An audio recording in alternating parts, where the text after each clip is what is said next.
बड़ा मशहूर वाकया और पूरी दुनिया में मशहूर हुआ। वाकया इतना मुहय्यरुल अकूल है।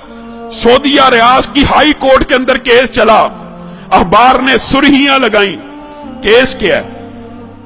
कोई जायदाद का झगड़ा, कोई माल का तनाजा? नहीं, केस ये है, एक 80-90 साल का बूढ़ा और एक 60-70 साल का बूढ़ा, बूढ़े हैं दोनों, अदालत में केस लगा हुआ है।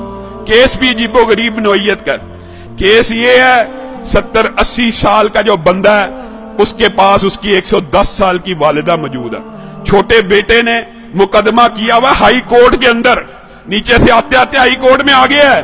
ये सारी जिंदगी इसने वालिदा की खिदमत की है, ये बूढ़ा हो गया है, अब वालिदा की खिदमत सही तरह नहीं कर सकता। मैं केस करता हूं, 70 साल उस छोटे भाई की भी उम्र है कि वालिदा मेरे हवाले कर दी जाए। और लोग मालो दौलत के लिए केस करते हैं, और कुछ लोग उनकी अल्लाह ने ऐसी तरबियत कर दी होती है, इतनी अच्छी वालिदैन उनको नसीब होते हैं, ऐसी उम्दा तरबियत होती है, वो केस कर रहा है वालिदा को लेने के लिए। अदालत का जज परेशान है, ये किस किस्म का केस आ गया। वो खुद लिखता है दास्तान, अखबार में इंटरव्यू दिया।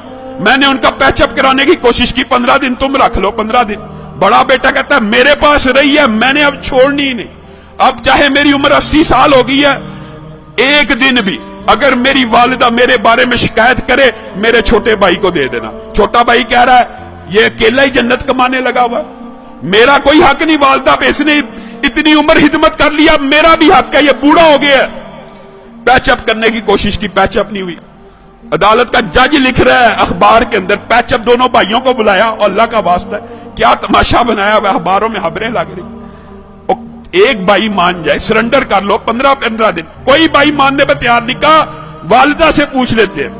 जज ने आखिरी हल ये निकाला, वालिदा से पूछते कि जिसके पास वालिदा रहना चाहती है उसके सुपुर्द कर दूंगा। वालिदा को बुलाया गया, व्हील चेयर पे आई, कहते हैं 30 किलो उसका वजन होगा, कमजोर सी। जज ने पूछा ये तेरे बेटे तूने कैसी तरबियत की है, तेरे लिए झगड़े हैं, मेरे पास तो मालो दौलत के केस आते हैं, जायदाद के केस आते हैं, प्रॉपर्टी के केस आते हैं, तू इन दोनों में से किसके पास रहना चाहती है? वालिदा उस उम्र में रो रही है, अल्लाह की कसम मुझे दोनों प्यारे हैं, मैं दोनों में किसी के साथ फर्क नहीं कर सकती। आप जज हैं, मैंने आपको इख्तियार दिया, जिसके साथ रहने का हुक्म देंगे मैं रहूंगी। मैं दोनों में से एक का इंतखाब करके अपने किसी बेटे का दिल नहीं तोड़ना चाहती। अदालत के जज ने फैसला लिखा, शह सुर्खियां छपी, उस बुजुर्ग खुशकिस्मत खुश नसीब इंसान के आंसुओं की तस्वीर रियाज के अखबार में छपी।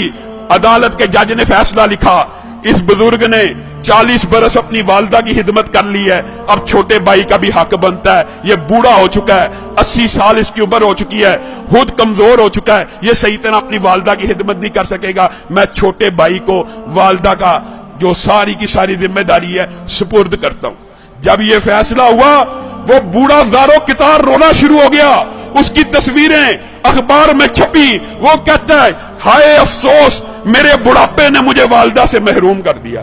लोगों, ये तरबियत है, ये अंदाज है कि 80 साल का बूढ़ा ज़ारो कितार वालिदा के छिन्ने पे रो रहा है कि मेरी जन्नत मुझसे दूर कर दी गई है। हमारा मुआशरा कितना बदनसीब है, बदबख्त है, बूढ़े वालिदैन की खिदमत करना तो दूर की बात, उनको ओल्ड होम में भेज देता है, ओल्ड हाउसेस में भेज देता है। ये ओल्ड होम, ओल्ड हाउसेस में भेजना इस्लाम का कल्चर नहीं है।